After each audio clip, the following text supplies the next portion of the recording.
On this first slide, I want you to imagine the Mahabharata as a vast river system, not a single stream. Every major twist, who rules, who is excluded, who feels wronged, who feels obligated, flows from one question. How are these people related? If we only use a simplified family tree, we lose three things at once. We lose the logic of succession. Why a throne passes to one person and not another? We lose identity because the epic repeats important royal names across generations, and a shortcut diagram can quietly merge different individuals into one. And we lose meaning because in this tradition, duty is often carried through kinship, vows made for ancestors, obligations owed to elders, and loyalties tested within a household. So, in this lesson, we do something deliberately patient. We build the lineage as the text presents it, step by step, slide by slide, without skipping names simply because they are many. We'll do it in two connected decks. Deck A begins high with Brahma and the sages and descends through the royal line to King Dushyanta. Deck B begins with Dushyanta and Shakuntala, moves to Bharat and Kuru, and then follows the Kuru royal spine down to generation that becomes the center of the Mahabharata, ending at Parikshit and Janmajaya, the frame that holds the narration. Take a breath. Now we begin the climb, starting at the very top of the genealogical ski. Look at the top of the slide. Brahma stands there, not as a character in a small scene, but as a source point. From Brahma, the text names six sages Marichi, Angiras, Atri, Pulatsya, Pulaha, and Kratu. Let those names settle for a moment. This is the epic's way of telling us. Before we talk about kings, we locate kingship inside a larger sacred order. Now notice that Brahma also leads to Daksha. So this single slide already teaches you how to genealogy works in Mahabharata. It is not one straight line, it is a set of connected streams. One stream spreads into rishis, the seers whose lines shape the world of the narrative. Another stream produces progenitors like Daksha, names that will reappear as we move from cosmic beginnings toward the royal spine. Brahma is not only ancestor, and from this frame we now choose a bridge line that carries us downward towards the kings. On the next slide, follow Marichi because Marichi's line leads us to Kashyapa, and Kashyapa's household opens the next gate. We zoom in now away from the wide fan of six sages and we follow a single deliberate thread. Marichi leads to Kashyapa. Kashyapa is not shown here as a solitary name but as the center of a household. And in this slide, the household is anchored through Dakshayani. So place Kashyapa and Dakshayani side by side and then follow the childling Vivaswat.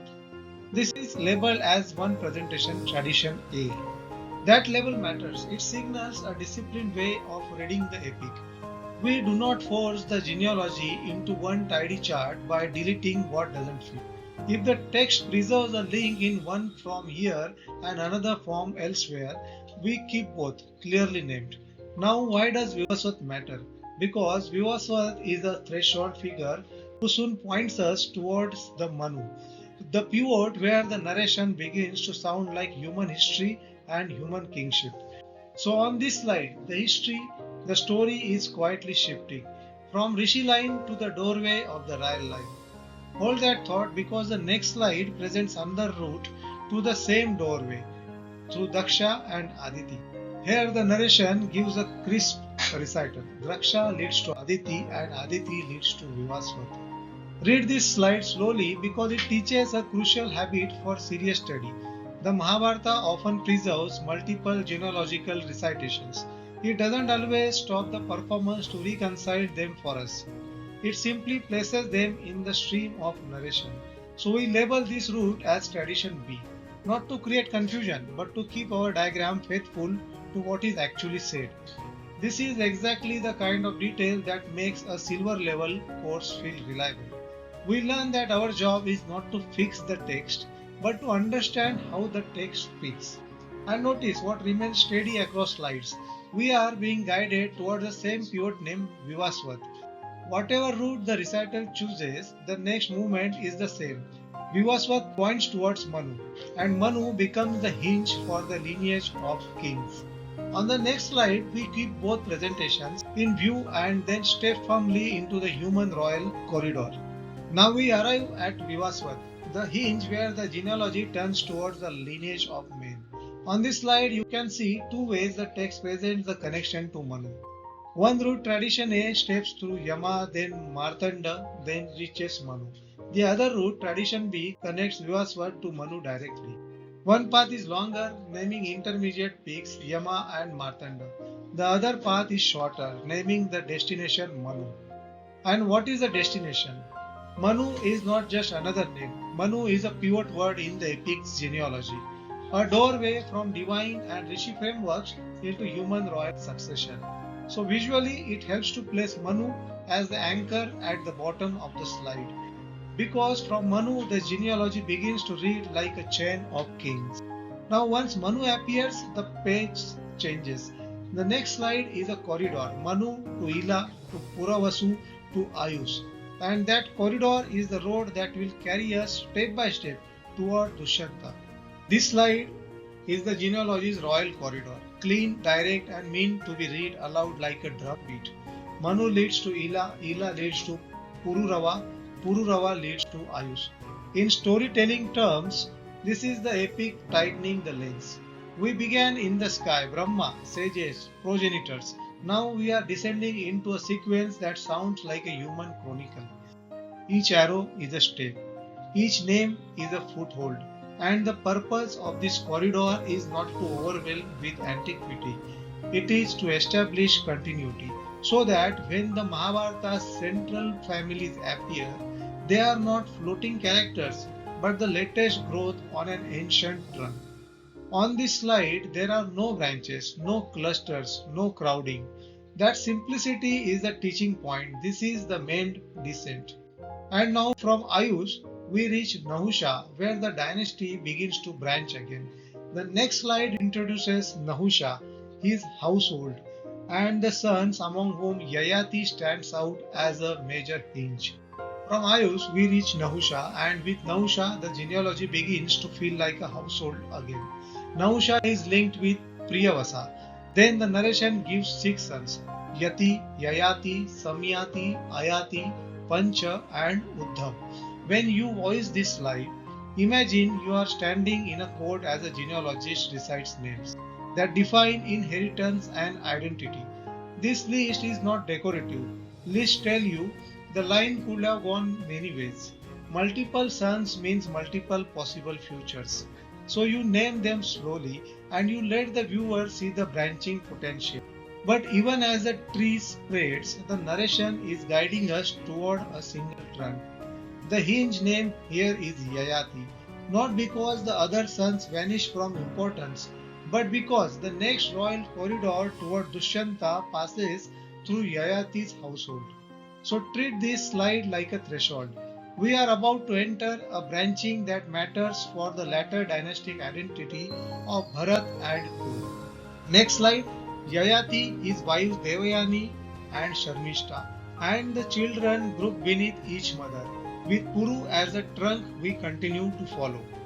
Now the tree becomes a family scene. Yayati stands in the center.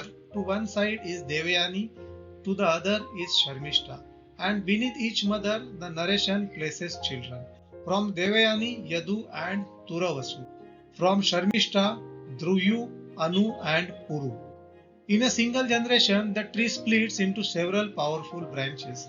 But the Mahabharata's latter royal line, the one that leads toward Dushyanta and then Bharat, continues through Puru. Remember these names, but keep your spine on Puru. That's not editorializing. It is simply following the line that the genealogy itself continued to trace. And notice the epic's method. It keeps the family structure clear by grouping children under mothers. This is one reason unabridged trees matter, because household structure shapes how legitimacy and inheritance feel. We stay with Puru now, the trunk we have chosen to follow. Puru is linked with Paushti. Their sons are named Pravira, Ishvara and Rodrashva. 3 sons exist, but the genealogy's continuation will soon move through one of them. This matters because the viewer must learn a technique. The epic does not erase collateral lines, it names them, but it also signals which line we are following as the royal spine. So this slide is not only about names, it's about how to read the tree. Now we'll continue with Rudrashva. The next slide gives us a household link through Shuraseni producing Manasyu, and then another household link through Sauri producing three sons. The narration keeps teaching us the trunk is carried through households, not just through isolated fathers. Pravira is linked with Shuraseni and their child in this recital is Manasyu. So again, the epic places a household around a trunk link, making genealogy feel vivid, not abstract. Then Manasyu is linked with Sauviri and three sons are named Shubru, Samhana and Vagmi. You move from Pravira's household to Manasyu's household, and each time the narration marks the mother link, as if to say, this is not only succession, this is lineage inside a home. It's a small but powerful teaching point for silver level. An unabridged tree is not only a list, it's a social map. It shows how identity is formed at the intersection of a father's line and a mother's household. Now the next movement will feel different. We step to the Raudrashava line and the genealogy suddenly presents a cluster, 10 sons. So on the next slide, we will slow down and guide ourselves through the 10 names, highlighting the one that returns us to the trunk Richepu. Raudrashva is linked with Andrishti, and beneath them the narration places 10 sons, Richepu, Kakshepu, Krikanepu, Sthandilyapu, Vanepu, Stalepu, Tejepu, Sattepu, Dharmepu and Samatenupu. Read the names in a calm cadence. They do one key storytelling move. After the 10th name, pause and say, hold on to Richepu, because in the next step, the royal spine we are following continues through Richepu. This is why we do not skip list. A single carrier name inside a list becomes the path back to the main story. So the cluster is not noise. It is the epic's way of showing a wide branch and then pointing to the narrow line we are pressing forward. Next slide, Richepu leads to Matinara, then to Tamasu, then to Ilina, and through Ratanantari to the sons among whom Dushyanta is the key endpoint. Now we are on the final runaway to Dushyanta. Richepu leads to King Matinara. Matinara has four sons named Tamasu, Mahana, Atiratha and Dhruyu. But the trunk we follow continues through Tamasu. Keep the spine on Tamasu. Tamasu leads to Ilina and Ilina is linked with Ratanantari. From that household, five sons are named Dushyanta, Shura, Bhima, Pravasu and Vasu. The tree is still branching, brothers exist, sidelines exist. But the narration is carrying us toward the one name that will open the next deck, Dushyanta. And this is the moment to emphasize pacing. You have climbed from Brahma to the sages, from sages to royal corridors, through branchings and clusters, and now the line delivers a king who will connect to Bharat, and from Bharat to Kuru. Next slide, we mark Dushyanta as our endpoint for deck A, and we place Shakuntala as the bridge forward. We arrive. Dushyanta is established here as a king, so on this slide, you can almost hear the genealogy taking a breath. After so many steps, the line resolves into a named ruler. Now add Shakuntala beside him. This is not the place to retell the entire next episode. This is the place to place a bridge. Dushyanta and Shakuntala connect forward to Bharat, the name that becomes a dynastic banner in the epic. To end Deck A with a sense of completion and forward motion, we have traced the descent to Dushyanta. Now we step into the royal identity that follows from him. On the next slide, Deck B slide 1, we'll begin with the seedling, Dushyanta and Shakuntala to Bharat. And from there the Kuru dynasty takes shape. Welcome to Deck B. On this slide, keep your focus on a small triangle, Dushyanta, Shakuntala and their son Bharat. In Deck A, Dushyanta was the endpoint of a long descent. Now he becomes the starting point for the dynasty's public identity. because Bharat is not only a child in a household. Bharat becomes a name that carries the weight of lineage, a banner under which later kings and later conflicts will be understood. From this single child, a vast name line unfolds. Let that idea breathe. Now we follow Bharat's succession spine until we reach Kuru, the king whose name becomes the dynasty's name, Kuru Vansha.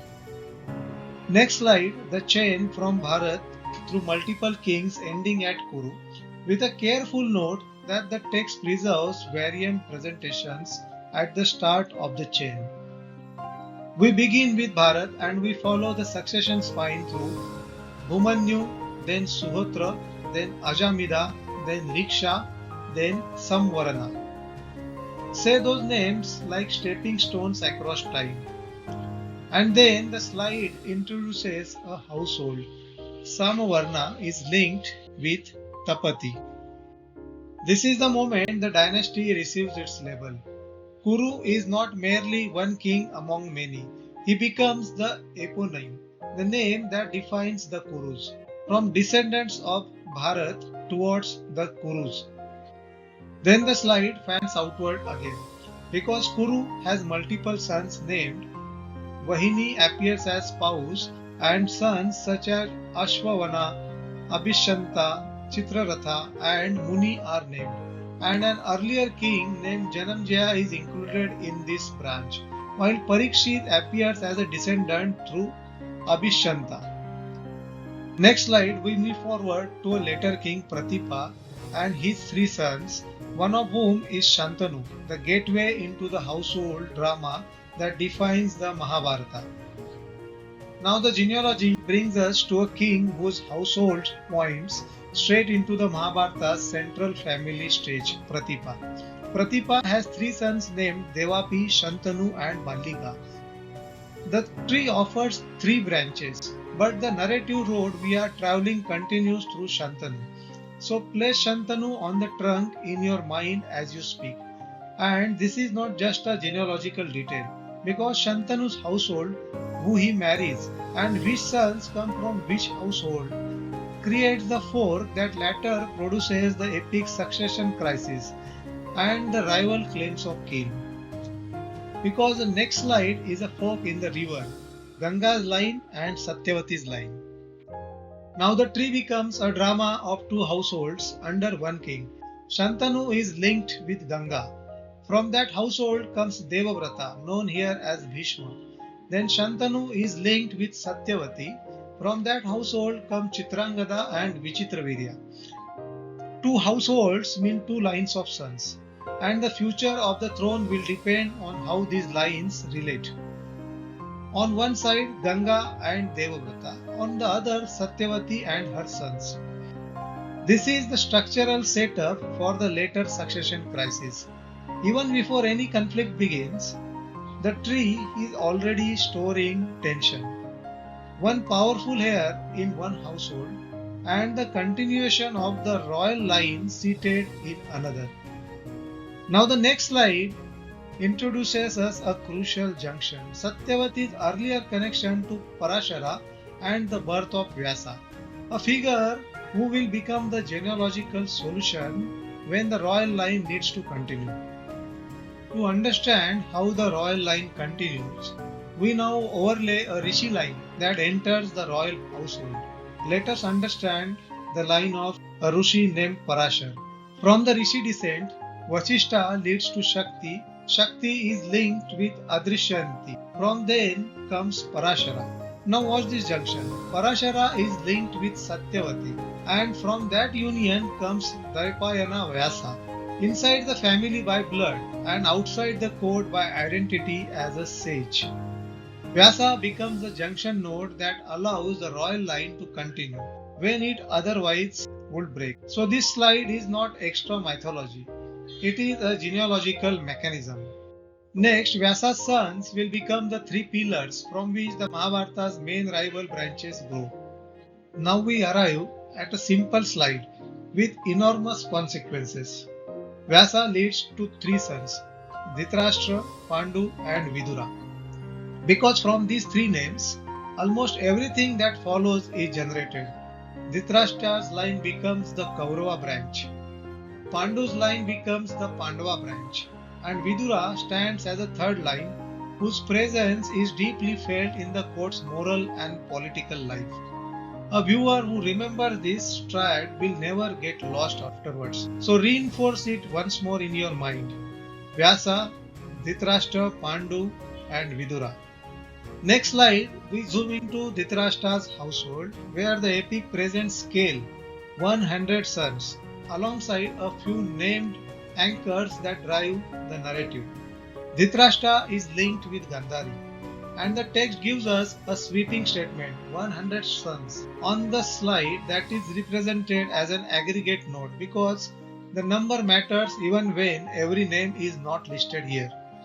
Dushala named as a daughter, Yuyutsu named as a son by a Vaishya male, and named sons such as Duryodhana, Dushasana, Vikarna, and Chitrasena. In a house so large, a small dispute can become a wildfire. The sentence doesn't add facts, it highlights why the genealogy matters. Because a dynasty of 100 sons is not merely a list, it is a structure capable of rivalry, alliance, and cascading obligation. Next slide, we turn to Pandu's household, Kunti and Madri, and the five Pandavas, with the divine paternity links that the text preserves, and the parallel line of Karna. Now let us step into the Pandu household, and the genealogy becomes especially charged with identity. Pandu is linked with Kunti and with Madri. From Kunti comes Yudhishthira, Bhima, and Arjuna. From Madri comes the twins Nakul and Sahadev. But the slide also preserves the epic's distinctive framing. Divine fathers are named alongside these births. Dharma for Yudhishthira, Maruta for Bhima, Indra for Arjuna, and Ashwins for the twins. Then comes the parallel line that changes how the audience hears the story. Kunti is also linked with Karna with the son named as Divine Father. One mother, multiple sons, and different forms of recognition. Karna stands close to the trunk by blood, yet outside the acknowledged line in many social moments. That single placement is enough to reshape loyalties and tragedies later, without us needing to add any extra detail here. Now the tree reaches into the next generation because dynasties are always asking what comes after. Arjuna is linked with Subhadra and their son is Abhimanyu. Bhima is linked with Hidimba and their son is Ghatotkach.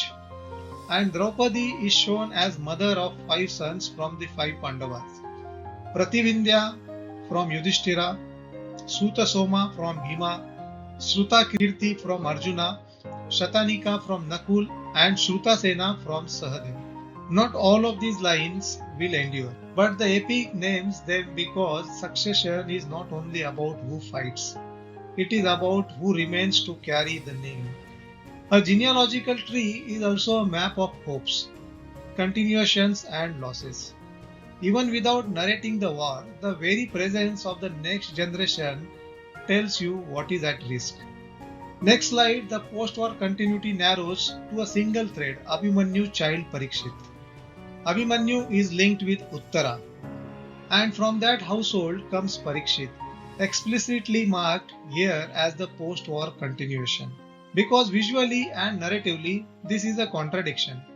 A huge dynasty with many branches becomes dependent on a single heir for continuity, from many lines to one line.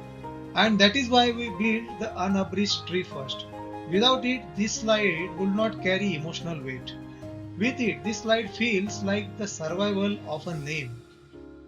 In next slide, Parikshit leads to Janamjaya, the king who frames the narration and receives the epic as a lineage account. Now we step into the frame that holds the Mahabharata's recitation. Parikshit, the post-war here, leads to Janamjaya, a king listening to the account of his ancestors, receiving the story as part of his own identity. This is where the epic genealogy becomes self-aware. It is not only remembering the past, it is speaking the past into the present. Addressed to a living here who must understand where he stands on the tree. The story is being told to someone who is inside the tree. This final slide is a clarity slide, and clarity is what makes your course dependable. Earlier in the succession spine, we saw Parikshit as a royal name. Later, we saw Parikshit again as Abhimanyu's son, the post-war heir. Likewise, Janamjaya appears earlier as a dynastic name, and again here as the listener king who receives the narration. So, in dynastic history, a name can repeat. A repeated name is not the same person. This is why we insist on the unabridged method. Abridged charts collapse identities, and collapsed identities create false conclusions. So we end where we began, with the purpose of genealogy to protect meaning. When the tree is correct, the Mahabharata becomes clearer.